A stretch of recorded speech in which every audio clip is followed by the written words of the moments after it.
지금까지 부동산 관련 콘텐츠에서 한 번도 본 적이 없는 콘텐츠를 제가 하려고 해요. 사람들이 베이비 부머가 1000만 명이 은퇴한다고 하니까 매물로 쏟아지고 이런 거에 대해서 궁금해 하시는구나. 무려 1000만 명이 은퇴한다는데 집값에 영향이 없을 수가 없겠죠. 그런데 대부분 지금까지 나온 의견이나 콘텐츠들을 보면 오른다, 떨어진다 이렇게만 접근을 하시더라고요. 근데 제가 디테일을 좀 살려서 여러분들이 이 주제에 대해서 정리를 한번 해볼 수 있게 시간을 마련해 보겠습니다. 2차 베이비 부머 세대 은퇴 쓰나미. 1차가 있나봐요. 2차라고 하는 거 보니까, 그죠? 2차 베이비 부머가 은퇴할 때 대한민국 GDP의 0.38%포인트가 하락하는 효과를 가진다. 그러니까 경제에 악영향이 있다는 얘기죠. 그래서 한국은행이 은퇴를 너무 빨리 시키면 안 된다, 고용 연장을 논의해야 된다 분위기가 잡히고 있는 거고요. 이분들의 노후에 대한 기사들도 많이 나왔습니다. 노후 준비가 어떻게 돼 있나를 봤더니 연금이 한 달에 100만 원 이상 수령할 수 있는 사람이 10명 중에 1명밖에 안 된대요. 소득이 감소를 하니까 이분들의 경제활동도 감소를 할 거고, 경제활동이 감소하니까 GDP가 줄어든다 우려가 나오고 있는 거죠. 그죠? 아니나 다를까 이런 얘기들이 나옵니다. 700만 베이비 부머의 은퇴가 집값을 끌어내린다? 어떤 사람들은 집값이 떨어질 거라고 하고 어떤 사람들은 별로 영향 없을 거라고 한다. 과연 뭐가 맞을까? 이런 주제로 이렇게 다양한 기사들이 나오고 있습니다. 내용을 정리하면 은퇴자가 대거 출연을 하면 그들의 생산과 소득이 감소하니까 경제에 악영향을 주지 않을까, 뭔가 이런 불안함이나 두려움들을 많이 가지고 계신 것 같아요. 일단 베이비 부머에 대해서 이해를 해야 돼요. 1차, 2차가 있는 것 같았죠. 그래서 1차 베이비 부머와 2차 베이비 부머를 제가 각각 설명을 드리겠습니다. 1차 베이비 부머는 1955년에서 1963년 사이에 태어나신 분들입니다. 전쟁 직후 한 10여 년 동안 태어나신 분들이고요. 이분들의 인구수가 705만 명 정도 됩니다. 대한민국 전체 인구의 13.7% 정도를 차지하고요. 60세에서 70세 정도 되시는 거예요. 60세를 기준으로 은퇴 연령을 삼았을 때 대부분 다 은퇴를 하셨죠, 이미. 1차 베이비 부머는 지난 10년간 순차적으로 은퇴해왔고, 그래서 결과적으로 현재 모두 은퇴하신 분들을 말하고요. 2차 베이비 부머는 이보다 대략 10년 정도 뒤의 사람들입니다. 1964년에서 1974년 사이에 태어나신 분들이고요. 이분들의 인구는 더 많아요. 954만 명이고 대한민국 전체 인구의 18.6% 정도를 차지합니다. 이분들보다 10년 뒤니까 만 60세 은퇴를 기준으로 했을 때 지금 현재 2024년 기준 은퇴가 예정되어 있는 분들이죠. 향후 10년간 순차적으로 은퇴할 예정에 있는 분들입니다. 전체 인구의 18.6%에 해당하는 2차 베이비 부머가 앞으로 10년간 은퇴하게 되면 부동산 시장에 어떤 일이 벌어질까? 최근의 이야기는 노후 자금이 필요하다, 이 사람들은. 왜냐면 아까 제가 잠깐 보여드린 기사에서도 보셨지만 연금이 월 100만 원 이상 나오는 분들이 이 2차 베이비 부머는 10명 중에 1명꼴이래요. 한 50만 원에서 60만 원 사이를 받으신답니다. 또 하나는 2차 베이비 부머들의 자녀들은 1990년대생들의 부모 세대거든요. 1990년대생들이 지금으로 치면 30대잖아요. 결혼할 나이죠. 그러니까 이런 경우에 자녀를 지원을 해줘야 되는 그런 마음을 가지고 있는 세대이기 때문에 이런 것들이 필요한 상황인 거예요. 거기다가 양도세를 비과세를 하잖아요. 지금 우리나라 1주택 같은 경우에는. 그리고 이분들 실거주집으로 살고 계시던 분들은 10년, 20년씩 사셨으니까 장기보유 특별공제 혜택도 존재를 하죠. 돈이 필요한데 이 집을 팔았을 때 세제 부분에서의 혜택이 또 커요. 그러니까 이런 것들이 매도 물량으로 나오면서 시장에 하방 압력을 줄 것이다. 이런 얘기들이 지금 많이 나오고 있는 겁니다. 이 자료가 뭐냐면 2022년 기준으로 주택 소유 통계 현황이고요. 이 자료가 2023년 11월 14일에 나왔습니다. 최근 자료예요. 이 자료를 열면 그림이 딱 나와요. 집을 가지고 있는 주택 소유율을 말합니다. 20대인 분들 11%밖에 안 갖고 있어요, 집을. 30대로 가면 37% 정도로 갖고 있습니다. 40대로 넘어갔을 때 60% 정도가 유주택자고 50대, 60대로 갈수록 늘어나요. 근데 우리 60세 이상이 베이비 부머 은퇴 세대잖아요. 그분들은 무려 67.5%가 집을 갖고 있어요. 일단 이거를 한번 알아둘게요. 이걸 좀 더 자세히 들어가면 2022년에 30세 미만, 30대, 40대, 50대, 60대, 70대, 80대 각각의 가구 수하고요. 몇 가구가 주택을 가지고 있는지, 그리고 그 주택을 가지고 있는 사람들의 비율이 얼마인지가 나와 있습니다. 그럼 우린 지금 60세 이상을 보고 있으니까 이렇게 빨간 음영 표시를 하면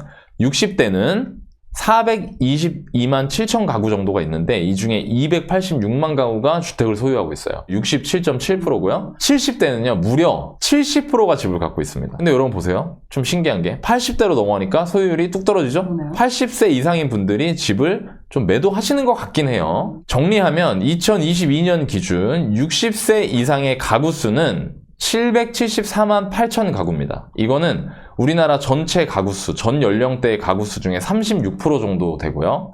60세 이상 주택을 가지고 있는 가구 수는 522만 8천 가구 정도 되는데, 이거는 우리나라 전체 연령들의 주택 소유 가구 중에 43.4%입니다. 가구 수는 36%인데 주택을 가지고 있는 가구 수는 43%예요. 그 얘기는 뭐냐면 60대 이상이 나머지 연령대보다 집을 더 많이 가지고 있다는 거죠. 이 주택 소유율이 60세 미만을 다 합치면 딱 절반 가지고 있습니다. 우리나라 사람들의 60세 이상인 분들, 즉 은퇴를 하신 분들은 67%가 집을 가지고 있고요. 은퇴하기 전 59세까지는 딱 절반만 집을 가지고 있다 이겁니다. 이거는 주택 소유가 증가한 사람이에요. 집을 산 사람들, 그 증가자 현황이고요. 주택 소유 건수가 감소한 사람들의 현황입니다. 아래 거는 2021년 대비 2022년 1년 동안 주택 소유 건수가 늘어난 사람이 60대는 14만 8천 명이고요. 70대는 6만 명, 80대는 2만 1,000명입니다. 이분들은 오히려 집을 샀어요. 근데 주택 소유 건수가 감소한 사람들의 그 연령대를 보면 60대는 13만 6천 명이 집을 팔았고요. 70대는 7만 3천 명이 팔았고 80대는 4만 2천 명이 팔았습니다. 이걸 정리하면 이렇습니다. 60세 이상의 주택 소유 증가자는 22만 9천 명이에요. 근데 60세 이상의 주택 소유 감소자, 즉 집을 판 사람은 25만 명이에요. 자, 그러면 60세 이상은 집을 산 사람보다 집을 판 사람이 더 많죠. 근데 60세 미만의 주택 소유 증가자 수는 73만 2천 명이었고요. 60세 미만의 주택 소유 감소자 수는 40만 명이었습니다. 무려 33만 명이 더 많이 산 거죠. 60세 이상 은퇴자들은 집을 판 사람이 더 많아요. 60세 미만 사람들은 집을 산 사람이 더 많아요. 자, 제가 이 얘기를 왜 했느냐? 다시 일로 돌아가 볼까요? 이런 주장이 있다고 했습니다. 근데 이런 주장은 사실일 확률이 매우 높다는 거죠. 60세 이상인 사람들은 실제로 집을 판 사람이 더 많잖아요. 근데 60세 미만인 사람들은 어때요? 집을 산 사람이 더 많죠? 이 얘기는 뭐냐면 60세를 기점으로 해서 60세가 넘는 사람들 같은 경우에는 집을 파는 성향을 갖는다는 겁니다. 그 사람들이 늘어나면 당연히 집을 팔려고 하는 사람들이 늘어나게 되겠죠. 최근 주택 소유 통계를 근거로 최근 동향을 정리하면 두 가지가 나오는데요. 60세 이상은 60세 미만에 비해서 집을 갖고 있는 사람들이 많다. 60세 이상은 100명 중에 67명이 집을 가지고 있고 60세 미만은 100명 중에 딱 절반만 집을 가지고 있다. 두 번째, 60세 이상은 60세 미만에 비해서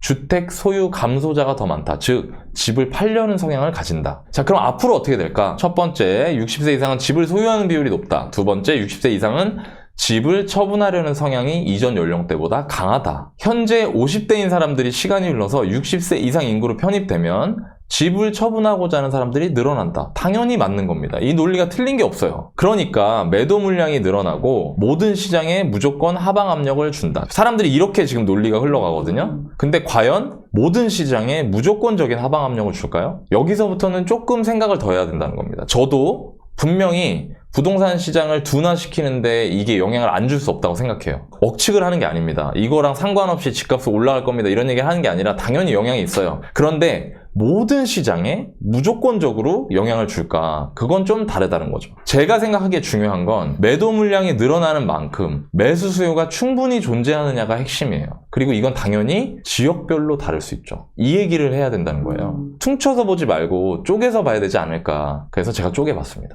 자, 수도권과 지방의 인구 구조를 먼저 한번 보여드릴게요. 2014년부터 5년, 2019년부터 5년, 최근 10년이죠? 그러니까 요게. 그리고 여기는 보면 2024, 5, 6, 7, 8이 있어요.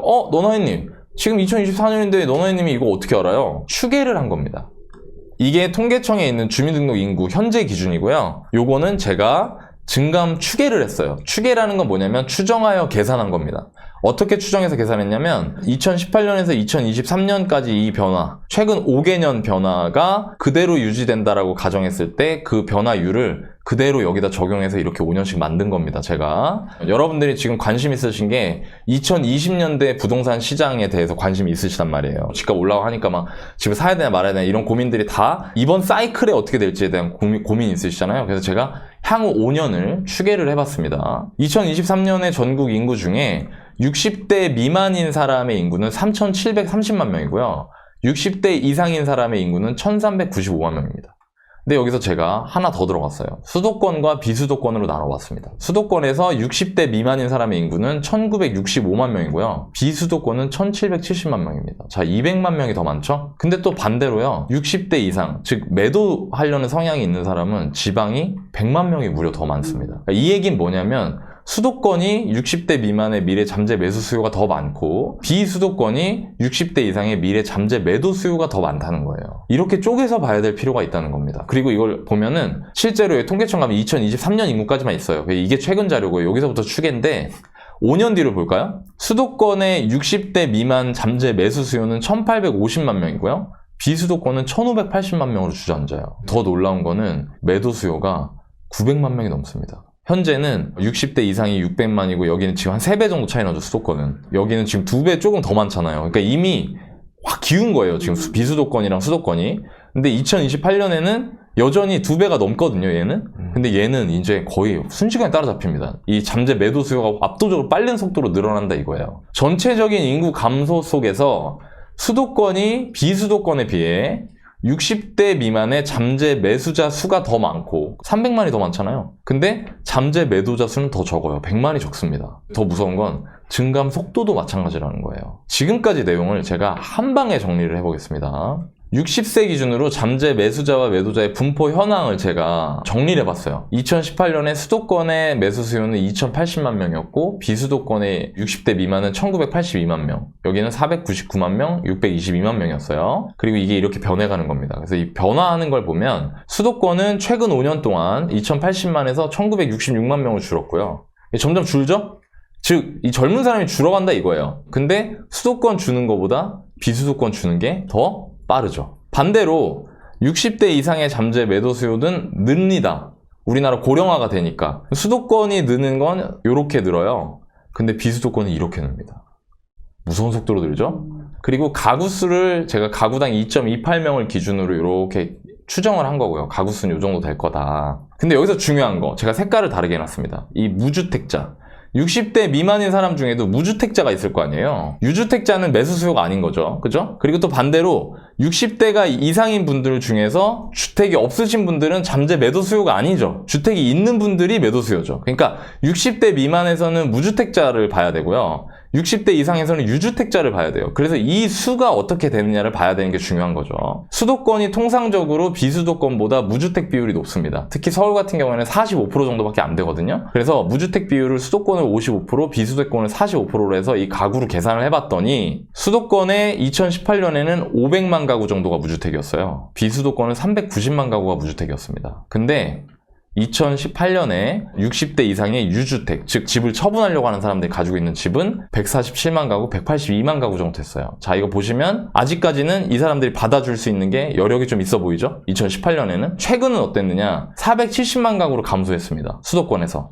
그리고 비수도권은 350만 가구고요. 잠재 매도 수요의 유주택 가구는 187만 가구, 223만 가구. 자, 여러분 이게 느는 속도, 주는 속도 단순히 이렇게 볼 게 아니고요. 매칭을 해보셔야 돼요, 이렇게. 수도권에서 2018년에는 502만 가구가 무주택이었거든요. 근데 60대 이상 중에는 147만 가구예요. 그러니까 이 사람들이 집 다 내놔도 이 사람들이 시장에 한번 불 붙으면 다 달라붙어서 이 물건 다 잡아먹을 수 있다 이겁니다.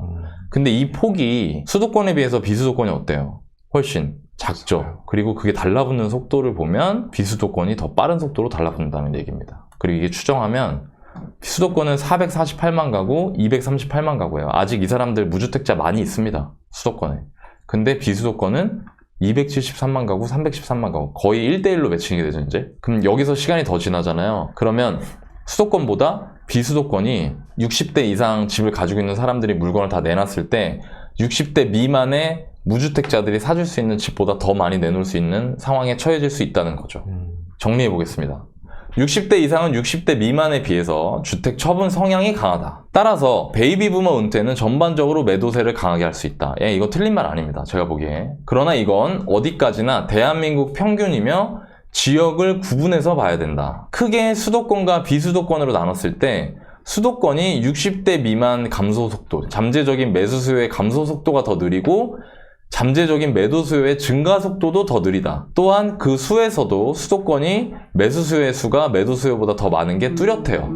이런 상황에서 은퇴자가 증가하는 게 주택시장에 동일한 영향을 준다고 보기보다는 양극화를 심화시키는 요인으로 작동할 수 있다고 인식하는 게 적절하다라고 저는 생각합니다. 주택시장은 단일 변수가 아니라 다양한 변수, 통화량, 금리, 공급, 인구, 경제 상황 입지 조건, 그 다음에 사람들이 세월이 흐르면서 변화하는 선호 이런 것들에 의해서 결정되기 때문에 한 가지 변화만으로 단정 짓는 건 저는 바람직하지 못하다고 생각해요. 근데 여러분들은 베이비 부모 느니까 무조건 물량 나와서 집값 떨어질 거야 이렇게 단순하게 생각하시는 분들이 있는데 양극화에 어느 정도의 영향을 줄 것이다 라고 본다 이 말입니다. 그래서 마지막으로 내 집 마련에 관심이 있는 개인의 입장에서 봤을 때 어떻게 준비를 하셔야 되냐면 제가 항상 강조하는 거잖아요. 시장이 어떻게 될 거야가 중요한 게 아니고 내가 어떻게 해야 될지가 중요하다고 제가 항상 말씀드리잖아요. 내 집 마련에 관심이 있는 개인의 입장에서 봤을 때 이게 중요한 겁니다. 이렇게 잠재적으로 집을 사줄 사람, 즉 받아줄 사람이 줄어들고 잠재적으로 집을 팔 사람, 던질 사람이 늘어나는데 일단 수도권과 비수도권을 나눴을 때 수도권보다 비수도권이 더 위험해요. 그게. 그런데 이 와중에 내가 내 집 마련을 해야 된다라고 하면 그렇게 매수는 쪼그라들고 매도는 늘어나는 상태에서 끝까지 사람들한테 선호되고 선택을 받을 수 있을 만한 집을 골라내는 게 핵심이겠죠. 그래서 저는 여러분들한테 말씀드리고 싶은 건 나뿐만 아니라 다른 사람들도 선호하는 주택의 위치라든가 입지 그리고 유형, 주택의 유형을 말하는 겁니다. 이런 것들을 적절한 가격에 매수하는 거에 관심을 좀 가지고 준비를 해보시는 게 어떨까 싶습니다. 네. 좀 정리가 되셨나요? 여러분들 이게 내용이 조금 어려울 수도 있는데 여러분들 숫자로 보면은 조금 더 확 와닿으실 것 같아서 제가 예전에 공부했던 거를 좀 모아가지고 정리를 다시 한번 해봤고요. 제가 앞에서 말씀드린 것도 중요하지만 이 마지막에 말씀드린 거 있잖아요. 요거를 보시면 좋을 것 같고요. 또 하나, 여러분들 올해 인구 는 거 아십니까? 대한민국 인구가 늘었습니다. 왜 늘었냐면요. 체류 외국인 수가 많이 늘었어요. 그래서 2022년에 정점을 찍고 2023년에 인구가 줄었다가 올해 다시 인구가 많이 늘었습니다. 그래서 총인구가 오히려 늘어났어요. 인구가 늘었다. 감사한 소식인데 최근 2달 동안 출산율이 계속 올랐습니다. 물론 출산율이 인구 감소를 완화시킬 수 있는 수준으로 늘진 않았습니다. 여전히 우리나라는 출산율이 세계 최저 수준이고요. 그래서 제가 아까 5년만 보여드린 이유가 20년, 30년, 40년 뒤에 어떤 일이 펼쳐질지는 정확하게 예측하기가 어려워요. 적어도